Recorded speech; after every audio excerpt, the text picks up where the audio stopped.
Welcome. Take it up with Jessica Lee. I'm here with Joe Fenn, who's the Sales Enablement Director at Egnyte Software. Welcome to the show, Joe. Thank you, Jessica. You have a ton of experience in this space. You were at HP, and then you went to Sharewell Software, and now you're at Egnyte, and you've achieved phenomenal results. So this show is for the audience to learn from you. But first off, let's talk first about Egnyte so they understand the market you're in. What does Egnyte do?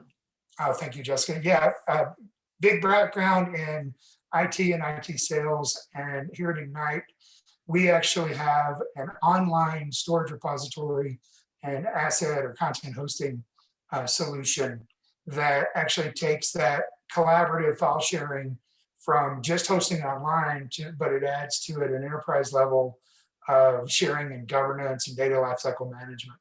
So companies with distributed workforces, and we've seen a huge growth in the distributed workforce over the last year. So those companies now have the ability to not only share content, but govern how that content is being accessed around their organization. And there are a lot of sales reps, and you're going to hire even more this year. So your role is to enable them to be successful. So let's dive into that. From your previous experience, some of the success you've had is time to first deal. You were able to reduce that by like over 50%. So I wanted to have you share with us that experience of what was the situation, what changes did you make to have that kind of results? Sure. So one of the challenges that happens in any training role or sales enablement role is you're kind of pressured to figure out what your KPIs are so that you can show direct impact on the business. A KPI such as a course evaluation. If I do a training class and I ask the students at the end of the class, how was it? Would you recommend it to your friends or the future new hires? Then you're going to get feedback and net promoter score just based on that course. But that doesn't link to how you're impacting the success of the large organization. So one of the items that we look at when we're measuring ramp success or new hire success is time to first deal and time to first large or significant deal.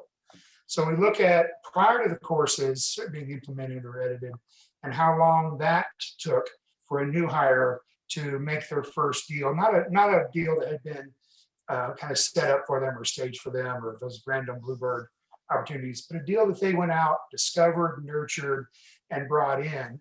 So how long that takes, our goal is to reduce that time to delivery. And then once we get a benchmark of that and how well we're doing improving that number, we also look at scale. So putting in a small deal, a small opportunity versus bringing in a large opportunity that's really going to move the needle for that individual first, and then eventually for the company or organization as a whole, is a good way to measure if my programs are successfully improving the bottom line of the organization. So that's how we do that. And as you mentioned, the greater than 50% reduction. So that's how I've done that in the past, is to come in and say, what is the average time to first deal or time to large deal? And we get a number of anywhere from 6 to 9 months, depending on the rep. So that gives me a benchmark to improve upon. If I can bring that down into under 5 months or 4.5 months, then that's how I've hit that success metric. Okay, now let's talk about the content, because the content is so important when you try to engage with prospects. And I know that you're involved beyond just training, right? The typical training part of it. Yeah, you're involved in the deal review and helping out with specific deals in moving it through the pipeline. Talk to us about that. Correct. So if I roll out a sales and methodology, there's a couple ways that I'm going to approach making it stick. Making processes sticky is always the challenge of any enablement organization. I can stand in front of a classroom and teach a subject, but unless the audience is using it and the managers are supporting its use, then it's going to die on the vine, if you will. So one of the things I do is I stay involved with those reps, actually with all the reps, and I participate with the manager in a deal deep dive. And I used the term earlier, significant wins that move the needle. So I ask every rep to book with me each month. And when I say every rep, both existing and new, but to book with me an opportunity deep dive so that we can go through what they are looking at in their opportunities and how they're communicating with the customer, how well they're doing their discovery calls, how well they're connecting across the organization. One of the things that we find is, especially with junior sellers, is they'll get one point of contact. And that person, it may be a fan, it may be somebody who's just curious, or it may be somebody in the organization who is, both a fan and has some influence in the organization. Obviously, that's the best approach, but that's still not enough. Significant deals take a significant partnership and significant relationship. So what I do is I do a deal opportunity review, and I ask the seller how much they know about the prospect's needs and how we're addressing those needs, how our solution best fits those needs, but moreover, how they're communicating across the organization that we can help them. So there's going to come a time when that, we'll call it coach or champion under the MedPIC terminology. So that coach or champion at some point is going to go ask somebody for some money, ask for a signature. So wouldn't it be better if when they do that, they've got 3 or 4 friends across the organization who's sending them saying, yeah, this is the right solution for all of us. This just isn't just a point solution for IT, but this is a solution that's going to make the entire organization better. Well, the only way we can do that is having the seller meet more people across the organization, capture their needs, and incorporate those needs into the solution as well. So as deals grow in size, we're going to need to build cross-organizational relationships. So the days of, hey, I got a cold call, they're interested in my product, let me quote them, let me discount them, get them closed. Those days are pretty much gone. That's the difference between being a sales rep and an order taker and being an actual trusted advisor. Go out, get to know their business, advise them on how you can help their business, both with today's challenges and tomorrow's challenges that they may or may not even had on their radar. And once you can do that, then again, you reach that trusted advisor status. But moreover, you broaden your solution. If you may know the term, you increase that share of wallet or increase your penetration, because now your solution helps their business on multiple fronts. Yeah, I Again, think in the enterprise sales world, definitely no one person makes the solution. Is very much involving several people. And so definitely it is a smart idea to try to have influence beyond just one person, right? You talk about the single threaded conversation. And I was thinking about ABM in the marketing world. You hear about account-based marketing, ABM, but that has to align with selling, account-based selling too, right? yes. So I think that working hand in hand, ABM and sales, account-based selling makes a lot of sense. So your content is specific to, say, the sector and then the job title.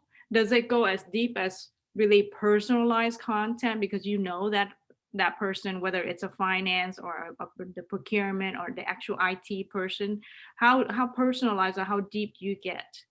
It does. It actually, obviously we start with our capabilities and what we know of the market challenges and how we can help resolve some of those market challenges.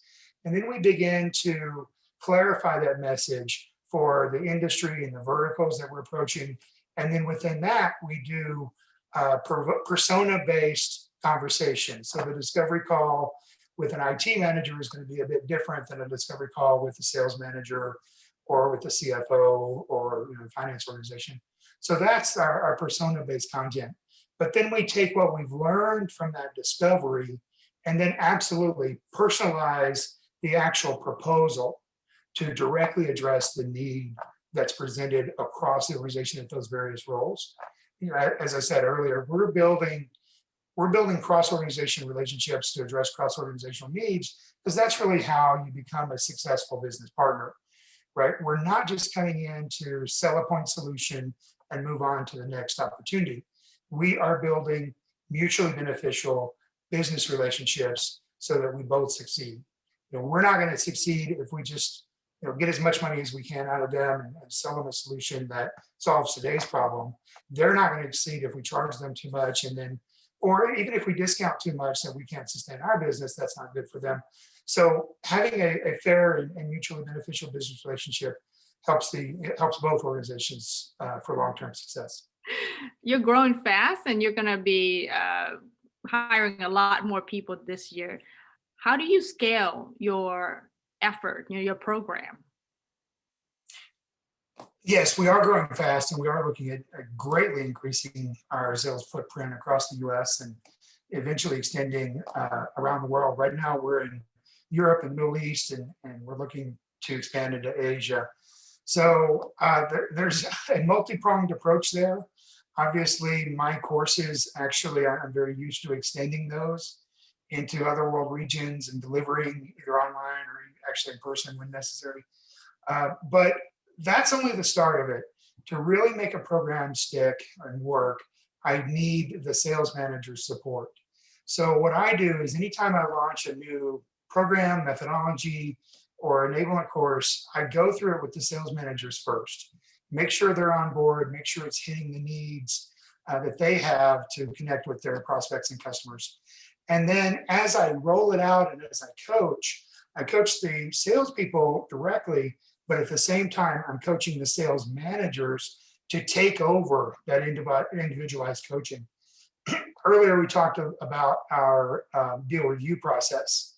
So as I do deal reviews, I always have the manager with me. And then afterwards, I have a conversation with the manager to follow up and say, okay, what did you like about where they thought their opportunity was? What gaps did you see? And when you made a comment about a certain gap, that was the good part. If you missed at recognizing a certain gap, maybe that's something you can focus on. But really, my goal is to get the sales manager owning the programs for me so that they're doing more coaching than I am. As I said earlier, I'm meeting with each account exec every month on one deal. Well, they're meeting with their 5 or 6 account execs every week on multiple deals. So we really want to get to the point where they're doing their own deep dive reviews on almost every deal, but definitely every significant deals that we put in that large category. So we want to make sure that they're doing their own reviews so that it does scale when we grow to over 100 sellers in various world regions. Each manager has it as a second nature to do a deal review based on MedPick or other sales methodologies and opportunity review methodologies. Yes, that makes a lot of sense. So you're training the managers to become coaches. So like cloning yourself in a way, especially with different languages. I think that matters a lot too. Yeah, as a rule, even when I was at Hewlett Packard and we had every world region, the business language, of course, is in English. But I do know that they can speed up their conversations if it's in a local language. Then then I don't need to be a part of that and slow that conversation down at that point. Now that we're working from home, I'm sure like everybody else, you have to shift to doing training and coaching and all that remotely. How has it been going for you? What are some of the biggest challenges you faced, and whether you would keep some of these remote tactics even once Sure, we're back in sure. the office? Yeah, and I think everyone has heard the term Zoom fatigue recently, as over 2020, so many people shifted from work from home. For our business, that's actually a positive thing in that we really have a solution that supports that distributed workforce. My question is, how do I leverage that to take a distributed workforce, which is actually normal in the sales community, but use that to engage a now distributed prospect community or customer community? So I've had to shift my training to say, instead of being able to walk the halls and meet more people, you actually have to use your champions and your coaches more and have them help you set up meetings with more of the cross-organizational prospects and people who can really benefit from the solution. So that's a little bit of a different twist. It's not a matter anymore of walking into a room, having a large organization sit there, listen to a pitch, and give you feedback. Now you actually have to, you're doing the Zoom calls for the pitch, but then at the same time, maybe you have a peer online who's watching the audience and you ask everyone to turn on their cameras. but really getting that support of your champions and coaches and economic buyers to figure out who else in the organization is impacted is the critical first step. And then leveraging those contacts to actually meet with those people, gather their needs, and have a conversation with them about how we can help them. That actually takes that selling effort to a new level. So when I train on those different personas and those different anticipated needs, but it's really about the due diligence and follow-up of the sales rep to hold those meetings, get that person on a Zoom call, even though they too are probably experiencing some of that Zoom fatigue. But yeah, I'd say that's probably been one of the biggest challenges. Previously I would have new hire onboarding, for example, bring them into a corporate site in any of the world regions for 5 days, and I can put on an onboarding class. I can tell them about our products and our processes and selling skills. I can have the CEO or the chief executive of that world area come in and meet with them. So I've had to convert all of that to an online version. One of the things we did, I actually taught that course here at Egnyte back in November, and instead of doing an 8-hour day, we actually did 5 4-hour days.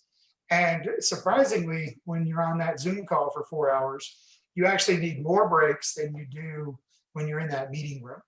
So in the meeting room, I can hand out candy or make sure everybody's eyes are open. In the Zoom meeting, of course, I have everyone turn on their cameras, but I've got to work a bit harder as an instructor to keep it interactive, to keep everyone engaged, to pull the audience more, since I don't have that immediate body language to read. So that's how things have shifted a bit in the training world, is keep it more interactive. We actually do breakout rooms by team or by role, and do our role play exercises in breakout rooms via the Zoom. So that's helped us as well. I think I feel like for most of this 2021 year, we're still going to be staying at home, working at home and all that. So what do you look forward to doing that's going to bring the biggest impact to the revenue growth? Well, so speaking of continuing working from home, we are doing our sales kickoff coming up in February through a virtual session. So we're actually working very hard to make sure that session, even though sales kickoff can be a bit of a main stage type event, working much harder to keep people engaged. We're actually sending out care packages to everyone's home to arrive a day or two before, so that they have the care packages, they have snacks that we're providing them and other fun things that they can use during the session. So that's part of it. And then as driving the increased demand in larger sales numbers or larger territory, that's definitely going to be an effort. It's going to be an effort for me and all the sales managers just to maintain that constant contact and communications with the sales rep. One of the things we're focusing on is that manager coaching communications. We've always had the session where the manager's meeting with the team and talking about different products and different team selling needs. And then they meet one-on-one and they talk about the opportunities. But what's that next conversation? The conversation they're not having. Are they meeting one-on-one and talking about career goals and progression? Are they meeting one-on-one and talking about things that maybe didn't go so well, doing loss reviews, for example? We want to increase that level of coaching and team communications so that nothing's falling through the cracks as we continue to move forward and continue to grow. Yeah, so maybe having opportunities to share with each other what they're learning, what works and what doesn't work on a more regular basis, since you're not together anymore, not meeting up in the kitchen, or at the water cooler. Right, and it's funny you mentioned that. We didn't talk about this earlier, but that's actually two of the things I'm doing is I'm joining all the team calls, and I do a session on team sharing, and so that we're doing deal reviews, both win reviews and loss reviews on a team perspective. But I've also started another session. I'm calling it Ramp Wrap. Wrap is in chat. But we are actually having all of the new sellers, both senior and junior, all the new sellers join a call every second week on Friday to just share with the other new sellers what they saw, what they liked, what they didn't like, share with me what they didn't like so I can adjust the programs. So getting that cross perspective of of communications going has been a big part of our success in ramping up all these new people. Great. Ramp rap. You can quote it. Ramp You heard it here rap. first. Ramp rap. Well, it's been a great conversation with you, Joe. Thanks for being on the show to talk about Egnyte and the best practices and tips and the lessons learned in sales enablement.